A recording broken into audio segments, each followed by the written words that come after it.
मई की चिलचिलाती धूप में बाहर 13 साल का साहिल सड़क के किनारे अपने ठेले पर मिट्टी के घड़े बेचने बैठा था। पिछले 5-6 दिनों से पिताजी की तबीयत खराब होने की वजह से वह ठेला नहीं लगा पाए थे, इसलिए सुबह सवेरे ही मां ने उसे घड़े बेचने के लिए मनाया। साहिल, आज तुम बैठोगे क्या ठेले पर? मां ने थाली में कल के बचे चावल पर नमक और मिर्च पाउडर डालकर उसे देते हुए बोला। मां, आज भी दाल या सब्जी नहीं है क्या? बेटा, बाबूजी ठीक हो जाएंगे ना तब वो ले आएंगे बेटा। या आज अगर मुझे किसी मैडम ने कुछ दिया खाने को तो तेरे लिए लेते आऊंगी। कहते हुए मां की आंखें भर आई। वो बाहर ठेले के पास आकर आंखें पोंछने लगी। मां, चल निकलते हैं, जल्दी जाऊंगा तो 2 घड़े ज्यादा बेच पाऊंगा। मां करुणामयी आंखों से उसे देख मुस्कुराई। दोनों ठेले को ढकेलते ढकेलते बाजार के अपने नियत स्थान पर लेकर आए। बेटा, ये यहाँ नीचे पानी की बोतल रखी है, प्यास लगी तो पी लेना। हाँ मां। और बेटा, आज कम से कम 3 घड़े बेचने का प्रयास करना। घर में शाम के खाने के लिए ना अनाज है और ना ही आटा। रुंधे गले से साहिल के सर पर हाथ फेरकर अपने कलेजे के टुकड़े को धूप में खड़ा कर मां बर्तन कपड़े का काम करने बंगलों की ओर चल पड़ी। भरी गर्मी में नन्ही सी जान आने जाने वालों को घड़ा खरीदने के लिए गुहार लगाने लगी। वो हमेशा अपने बाबूजी के साथ ही आया करता था।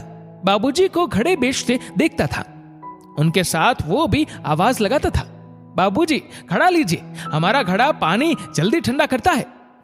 मगर आज वो अकेले ही भरी गर्मी में आने जाने वालों को घड़ा खरीदने के लिए गुहार लगाने लगा। काका लीजिए ना घड़ा, मैडम लीजिए ना घड़ा। मई की तेज धूप के कारण बाजार में भीड़ भी नाम मात्र थी। गुहार लगाते लगाते उसका गला सूखता तो वह नीचे रखी बोतल से पानी पी लेता। बोतल का पानी भी लगभग खत्म होने पर था।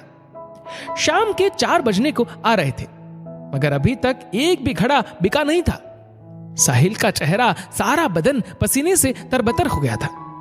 आज घर का चूल्हा कैसे जलेगा, ये सोच के उसका नन्हा दिल धड़कने लगा। पिछले कुछ दिनों से पिताजी की तबीयत ठीक ना होने से वो घड़े बेचने नहीं जा पाए। मां को भी पगार मिलने में वक्त था। जो थोड़ा बहुत उधार लिया था वो बाबूजी की दवाई पर खर्च हुआ। आज अगर घड़ा नहीं बिका तो शाम को खाना कैसे बनेगा? बाबूजी को खाना नहीं मिला तो उनकी तबीयत और बिगड़ जाएगी। नन्हे कंधों पर आई घर की जिम्मेदारियों ने उसे समय से पहले ही बड़ा बना दिया था। शाम ढलते ढलते बाजार में चहल पहल बढ़ने लगी थी। साहिल के दिल में आशा जगने लगी। वो दुगुने उत्साह के साथ आने जाने वालों से गुहार लगाने लगा। ए लड़के, कितने का दिया ये घड़ा? सुनते ही साहिल की आंखें चमक उठी। चाचा, ये 150 का और ये 160 का। क्या लूट मचा रखी है? देख, 50 में देता है तो दे दे, 2 ले लूंगा। 50 में? चाचा, इतना कम में तो नहीं दे सकता। तो फिर रख अपने पास, कहकर आदमी चला गया। दिन भर के इंतजार के बाद एक ग्राहक आया था, मगर साहिल रुआंसा हो उठा। इतने में उसे दूर से मां आती दिखाई दी।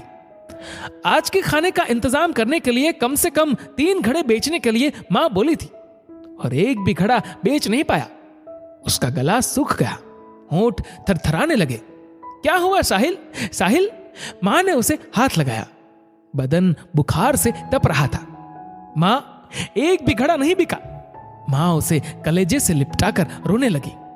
आजू बाजू धीरे धीरे भीड़ इकट्ठा होती गई। एक हाथ ने एक सिक्का उसकी तरफ उछाला। भीड़ से कई हाथों से सिक्के उछले। बेबस मां ने पैसे इकट्ठे किए। कुल 160 रुपए थे। दिन भर की कड़ी धूप में झुलसे बचपन को आखिर उसका इनाम मिल गया। दोस्तों, इस वीडियो को लेकर आपकी क्या राय है नीचे कमेंट करके जरूर बताएगा। और अगर आपको वीडियो अच्छा लगा हो तो इस वीडियो को लाइक करेगा, शेयर करेगा ज्यादा से ज्यादा लोगों तक। और ऐसे ही और भी इंस्पिरेशनल वीडियोस के लिए हमारा फेसबुक पेज आज ही फॉलो करें। धन्यवाद।